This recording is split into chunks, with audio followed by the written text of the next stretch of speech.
Good day, everyone. This is Polly Needles, and welcome to DDO Players News, where we take a look at Lazus and DDO and on the tabletop. And please welcome my co-host from Ravenloft, Dracula. Hey now, everybody. How's it going?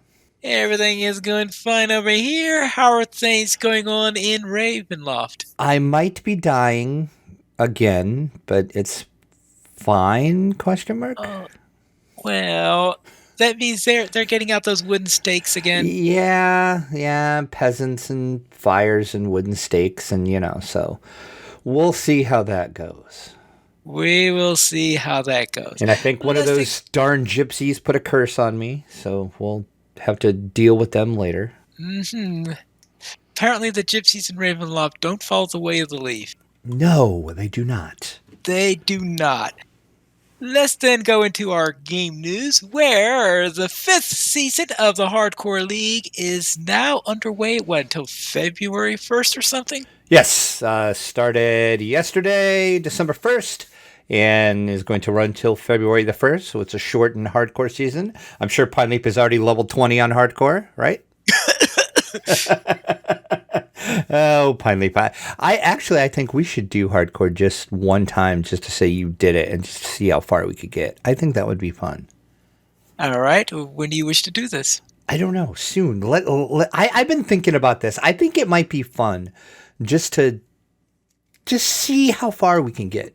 Just play our normal play style. Just see what we can do.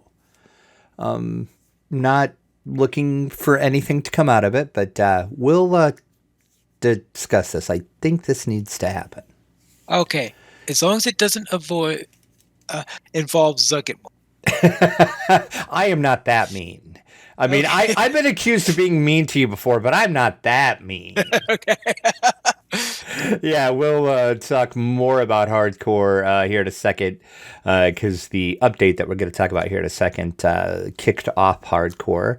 But yeah, Hardcore is there, so once you log into the game, it's one of the servers you can pick.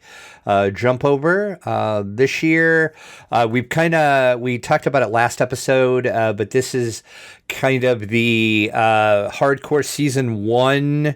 All the rewards you could get in Season 1 are back, so if you didn't get a chance to get any of the rewards you were looking for in Season 1, like the Deathwalker's Cloak, which the only thing that's different about that, this one has a 5 on it instead of a 1, which makes sense. The sash is the same way. It's got a 5 on it. But if you missed out on the Blood Reaper Creature Companion, or the Death Watches You cosmetic eyes, or the feet, the footprints, you can get those with this Hardcore. Level 20 is the Deathwalker's Sash, 10 Reaper points, Deathwalker's Cloak, 20 Reaper points, the Blood Reaper Creature Companion, 1750, the Eyes of Darkness, and 1750 favorite, I should say, is Eyes of Darkness, 5,000 favorite, Bloody Footprints. So it's the rewards from Season 1, they're just bringing it back so people that didn't get a chance to get them can get them. I heard that some people from Season 1 are complaining about that. Yeah, there's some people that are salty about it. Yeah.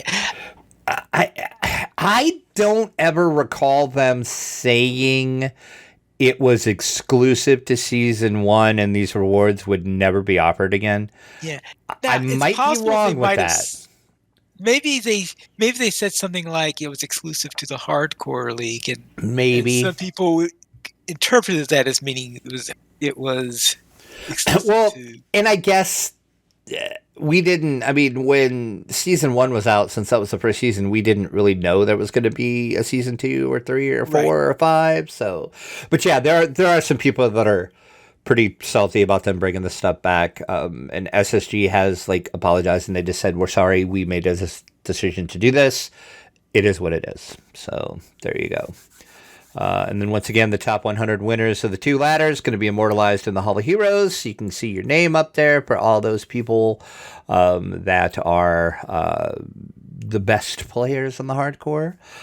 Little different this year as well, since this is I shouldn't say this year, this season, I should say. This is a shorter season, so they're giving you plus 20 Reaper experience They're testing that out to see how that works. So you can get Reaper experience quicker since you have less time to do it in. But you have until February 1st, so go play hardcore. Play hardcore until the groundhogs come. Sure. Didn't think about that, but you were right. When the groundhog pops out of the hole, it's too late. Yes. Let's then go into update 51.2, which sounds like another small update relating, but they're tweaking destinies again. Yeah, this was really to get hardcore season up and running, and then they made some tweaks to the Epic Destiny system. As we just talked about, hardcore is there, so go enjoy hardcore. The other things that were changed in here is bears and wolves will now play an animation when they use smite. Okay. The favorite soul beacon of hope, the wall of healing, is now properly working without needing to enter and exit the wall first. Well, that's handy. Wall of healing's detect range is now more accurately matching the shape of its visuals. So there you go. Epic Destinies, that was the bulk of this work. They're still kind of tweaking all that from all the changes they made. You can read these if you want to go read these. There's quite a few of them. Just if you do Exalted Angel, Fate Singer, Fury of the Wild, Grandmaster of the Flowers, Manga City Eclipse, Primal Avatar, and Sharadi, go check out the patch notes. Some of your things have been tweaked a little bit, and some errors that popped up when they updated everything has been corrected. So as I said, go over. Link is in the show notes. You can read all those. We'd be here forever if I'd read through all these.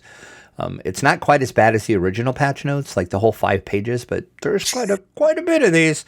So, yeah, like I said, go over the show notes, find them. Elsewhere, the names of the perfected artifacts from the Sands of Manectrian, that adventure pack, they have been corrected. The wind spirit in a small problem now always starts hostile, no longer dies at 0 hit points, and instead becomes friendly. I guess I'm trying to remember that wind spirit too. Oh, that got it. It's been so long since I did a small problem because that quest annoys the heck out of me. Yeah. Oh, I can't remember which is that. That's like this. I think when you jump up to the top of the thing, that's the wind. I think that's where that wind spirit is, and you have to. Oh, that's right, because you're supposed to prove yourself by going through various spirits. Yes. Okay. Yes. And I think that's the one where you got to do the little jumping maze thing to get up to him. Then you had to like knock him down. And then once you knocked him down, he became friendly, and then he gave you a blessing or whatever. So I think, if I'm wrong, okay, because apparently it says that he used to die. Yeah. I guess that was a bug that when they did all the changes they did, that somehow got bugged, but that is now fixed. Okay. It's like I said, it's been a long time since I did a small problem. If I am wrong on that, podcast at ddoplayers.com. Tell me I'm wrong, which people usually have no problems doing. So go ahead and tell me I'm wrong. The epic difficulty, they do, let me tell you. The epic difficulty version of a small problem has also been restored. Same with Storm the Beaches, Tide Turns, and the Vault of Nights Part 5 and 6 are now reopened once again. And the Scrag Into the Deep is no longer statted like a boss. So some quest and adventure areas have been fixed. And many spells that were failing due to the target the caster properly now will do so once again. Okay. I guess there was spells that were, I don't know. I didn't ever have that problem, so I'm not sure what that's about. But apparently that's fixed. And spells which lost their ability to hone in on soft targets in Update 51 will now properly hone in on those targets yet again. And some projectile spells that can target undead enemies like Curative Admixtures and Chain Cure now hone in on soft targets as well. And the plus tab now properly shows light resistance. Okay. If you cared about that.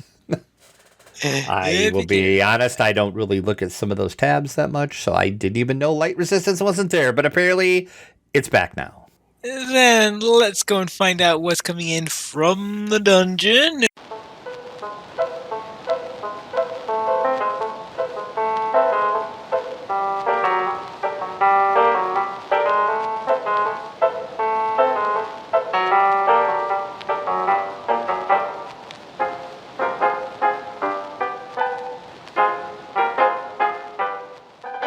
Where apparently D&D Noldor's Marvelous Miniatures Paint Night Kit number 8, the Ice Troll, is coming from WizKids. I'm wondering, I've never heard of Paint Night Kits 1 through 7. So. Yes, there are Paint Night Kits 1 through 7. I can show you pictures of them because I have them. Well, I think I don't have 5. I think I'm missing one of them, but yes. Yeah, it's a thing that WizKids has been doing for a while. What it is you get a unpainted miniature, you get paintbrushes, and you get paint. So you have everything you need to paint your miniature. So if you want to dip your toe into miniature painting, this is a good way to do it. They give you instructions, and they also have like a link to a video that you can watch, and some of their experts show you exactly how to paint it.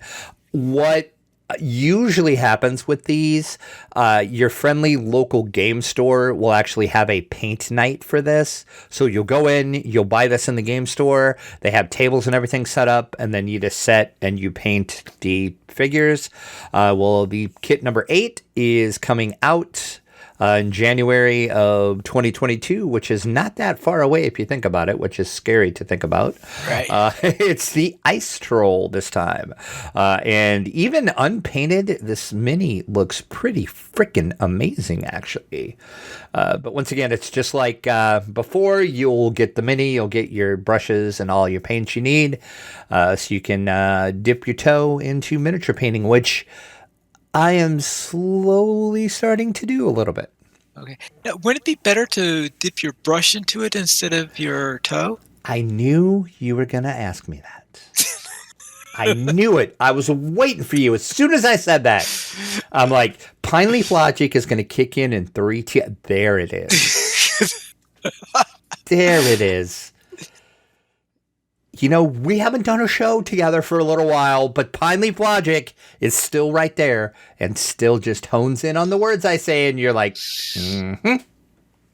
So, yes, check this out if you would like to see this. This is the Ice Troll. Once again, comes with the figure. You're going to get 12 Vallejo paint colors, 2 brushes, a water pot, and the blister pack is also going to double as your paint palette. So everything you need to paint is right here in one kit. Kit's going to retail for $19.99. Talk to your friendly local game store today.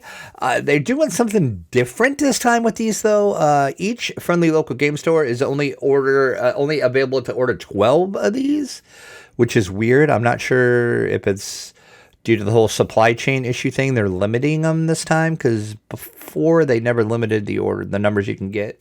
So if you want to order this through your FLGS, do that now. Or I did find that Amazon is selling them, which is actually where I ordered mine through, because my friendly local game store here does not do this paint kit night thing for some reason. It's weird. I don't know why they don't. But there you go. That is the Ice Troll coming from WizKids and the paint night kit. Then let's head on to the Marvel Universe role-playing game, where playtest more information. I'm trying to parse that out. Yeah, that was a weird title by me. I should have worked on that. It was late at night when I typed this post up, so forgive the horrible title there. I'll have to fix that. But it's been... I'm trying to think the last time we talked about the Marvel role-playing game. It's been a while since we talked about it. And we knew there was going to be a playtest that was coming out. We didn't know much more information. Now we have a little more information about it. The playtest kit's going to be out on March 30th. of next year, with, once again, not that far away if you think about it. And this is meant to be a sneak peek at the upcoming Marvel RPG. The RPG itself is going to be scheduled for 2023, so got a little ways to go for that. The playtest rulebook is going to come in a 104-page trade paperback. It's going to give you rules for character creation and also rules for combat. It's also going to have an introductory scenario in it. It's going to have full profiles for some popular Marvel characters. They did announce Spider-Man, Captain America, Captain Marvel, and Wolverine. They said there will be more. They didn't say who they would be, but judging by the cover, you can probably guess, I would assume. Yeah. Now, I assume they also include an address to send feedback to if it's a playtest. Yes, and that's the other thing. You're going to be able to give them feedback, and they're going to take that feedback and tweak it. They didn't say if they were going to release updates to the playtest, which I'm assuming they will. I'm trying to think of the last RPG that I knew that did this playtest thing like this. But they kept, like, they took player feedback and then they tweaked it, and then you could get, if you had proof of your purchase, you could down like a PDF update to the rules, and then you kept playtesting. So I'm assuming this is how this will work. This is going to retail for $9.99, which is not horrible for a playtest book at all. Just keep in mind, this is a playtest, so things are going to change. They're going to tweak it. And this could be sort of the same when it comes out, or it's going to be totally different. But I'm really looking forward to this, though. Yeah, if you come out with the most OP character that ever existed, it's pretty guaranteed that they'll nerf it by the time they're... Yeah, that's almost a guarantee that'll get changed. So, yep, we will see more information when this comes out January. But yeah, $9.99, March for this book. The pink kit was in January. This is in March of next year. But $9.99 for the playtest book, so that's not too bad at all. That's what people were wondering what the price was going to be. And it's still kind of weird to me that you have to pay to playtest, but okay. Well, it costs money to create all those books. Right. And I guess if you think about it, it's the same thing as doing early access on a video game. Yeah. It's the same principle, really. So I guess it's not, it's just kind of usually the RPG side of things don't do that very often. So it's just kind of weird. Like, it's standard in the video game world that you pay into early access, but $10 is not bad at all. Right. Then let's into our week of gaming.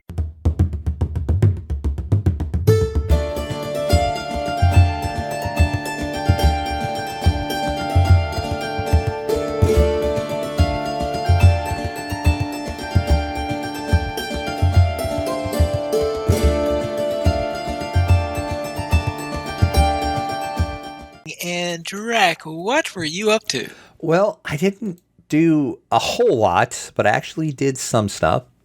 I did a little bit of tabletop game playing. Did some Final Girl, kind of. Final Girl, it's been forever since I talked about Final Girl, but this was a Kickstarter that successfully funded and actually delivered, which is amazing when that happens with a Kickstarter, where you actually get what you paid for. So I was excited to actually get this. Big, huge box, too. Lots of goodies in it. But I did get the main box opened up. I got the minis unpacked. It's sitting on the table waiting to play it. Hopefully this weekend I'm going to get to play it. Quick synopsis of what Final Girl is. It's, think your typical slasher movie when the killer kills everybody, but there's one final girl left. That's exactly what this is. You're that final girl going against the killer. So you're trying to survive. You're the last one standing, and you're trying to survive to make it to the end. So it's your slasher movie. You're playing the final girl. You're playing the last scenes, per se, of the movie. So you're trying to get out. And they do have different scenarios and everything that came out that are based. They have different killers in each of them, so it'll play a little different for that, and each final girl plays a little different as well. So pretty excited to actually get this to the table. Like I said, I have it unpacked and ready to go. I just didn't have a chance to play it. Now, I've heard that this is in some ways a reimplementation of Hostage Negotiator. Yes, I have heard that too, which is weird to me, but yes. So if you're familiar with Hostage to Go, I think it plays fairly similar. I watched a couple of video. I watched like a how to play video, and then I watched a couple content creators actually doing a playthrough of it. And I can kind of see the Hostage Negotiator similarities a little bit the way it plays. So I've only ever played Hostage Negotiator like one time, and that was a long time ago. Ah, So I guess I'm not familiar enough with it to say, yeah, it's like a. But I'd have to look up who actually designed this. It might even be the same designer. I would have to check that. Like I said, I'm excited for this. Super excited. So hopefully next episode I'll be able to talk about how that went and my horrible, horrible death that I had more than likely. And also, yeah, I'm pretty sure I'm gonna die. It's from what I hear, it's super hard too. So I don't know. We'll see. We'll see how that goes. Then elsewhere on the tabletop, played the original Horrified and Horrified American Monsters because that is my family's traditional Thanksgiving tradition now. Every Thanksgiving, I have to bring Horrified because I brought it one year and they loved it so much. And then the next year, they're like, "You're going to bring that monster game again, right?" And I'm like, "Sure." And then this year I said, "Hey, there's another version of the monster game." And they're like, "Cool, bring both." So I brought both. And we played both. And we won Horrified, but lost American Monsters. ah. Oh, and concerning the designer on Final Girl, it looks like it's the designer of Hostage Negotiator plus another person. Okay, there you go. That's why, yeah. And that's, like I said, I have heard a lot of people, and I think I remember when the Kickstarter was going on it too, there was a lot of people saying, this looks like it's going to play like Hostage Negotiator. So, I don't know. We'll see. Like I said, I've only played Hostage Negotiator once, so I don't know enough about it. We'll see, though. And then I played a little bit of video games, not a lot. I have sort of dipped just maybe a pinky, we'll say, not even the toe into the water. I just put a little pinky into the water of New World. And that is, of course, Amazon Game Studios' new MMORPG. They have out, it was on sale during the Steam sale, and I was stupid and bought it. We'll just put it that way.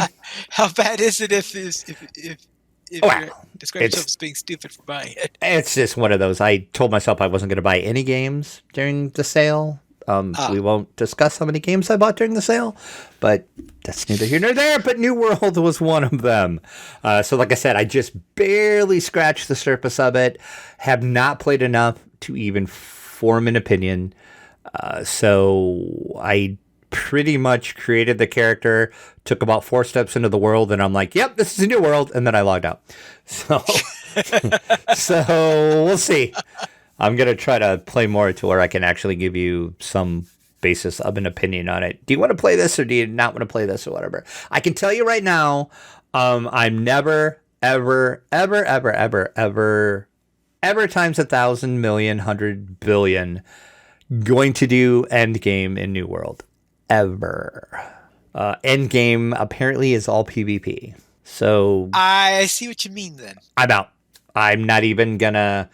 From what I understand, there is a lot of gameplay that you can do without doing that. Even once you get up to high enough, quote unquote, endgame level, there's still some other PvE stuff content you can do. But yeah, I'm do not care about PvP at all in any game. Is this similar to how ESO originally was? Because ESO originally, I felt like that the main end game early days was the PvP over in Cyrodiil. Yes, I think so. That's pretty much I think how they based this on. I think was that. So I'm hoping they'll kind of do what like ESO did, and they'll change Endgame to where PvP will be a part of it, but it's not.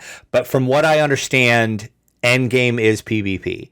Once you get end game level. That's what you do. That is your. So I'm like, okay, I'm just gonna enjoy it until then, and then maybe I'll make another character or whatever. But I just, yeah, I don't care about. So, like I said, we'll see though. Like I said, I haven't really experienced hardly anything yet. I really created a character and got into the world, and that was it. Haven't even killed anything yet. I haven't done anything. Ah, Then I also, Baldur's Gate 3 has had several updates since the last time I played. So logged back into it, picked that back up a little bit. It's been a long time since I jumped into it. Still hate the combat. Some of the other stuff that I disliked, they have tweaked and fixed a little bit. Combat still sucks. So if you were not a fan of Baldur's Gate 3 combat, if you played it, that's still the same. Still sucks. Still painfully slow. Still, oh my God, when is this going to end? That I find myself asking that every time I get into a battle. It's like, oh my God, is this over yet? Horrible. So hopefully they'll change that at some point, but it doesn't look like they're going to. So I guess I'll have to live with that. And then played a little bit of Remnant from the Ashes. Got my butt kicked several times. Good God, that game is hard. That I think Remnant from the Ashes is the hardest game I think I have ever played. Hands down. Hands down the hardest game I've ever played. It's a ton of fun, but holy crap is it hard. And that was pretty much my week in gaming. So how about you? all right. I did not get any chance on playing DDO because of a certain other game put out by Standing Stone, where they've had a couple of updates recently. Where first they added a new character class, then they updated their weapon system for higher levels. Then they added, of course, an entire new area in an expansion. So I haven't had time to actually play DDO as a result of that. And I'm going to plug you here. If you would like to see any of this, go over to Pineleaf's YouTube channel. He has videos of all that and more. And as for tabletop, the game I've been playing most recently is a new game called Rolling Realms. I don't know, have you ever heard of Rolling Realms? I saw this in the show notes and I was like, what the heck is that? All right. Now, you know who Stonemeyer Games is, right? Yes. All right. Well, Jamie Stegmaier, during the pandemic, he was doing a live stream one time and he thought he will design a design a game that could be played online easily because of it was the early stages of the pandemic. Okay, makes sense. It has a little situation there. So he created this roll and write game, a print and play roll and write game. Okay, so it's print and play. Okay. Right, and what he did is he had these 9 realms that he created that were based off of games published by Stonemeyer Games. Okay, interesting. And thus, you roll 2 dice, and you manipulate those dice, whatever, in order to use those dice within whatever the active realms are at the time. And the game was so popular, and there were just so many people asking for a commercial version of it that they decided to create a commercial version. So it was quickly designed because it was designed within the course of a stream. But of course, when you do it in a commercial version, you have all these iterations for actually developing it into a releasable game. So that's recently been released. And in this case, what they do is that in the commercial version of it, instead of having a sheet of paper and 9 realms are fixed on there, instead they have these cards to represent the realms so that you can use dry erase markers on them in order to write your stuff on them. And it comes with a die that you can't miss. This die is, by my estimates, 24 meters on a side. Millimeters.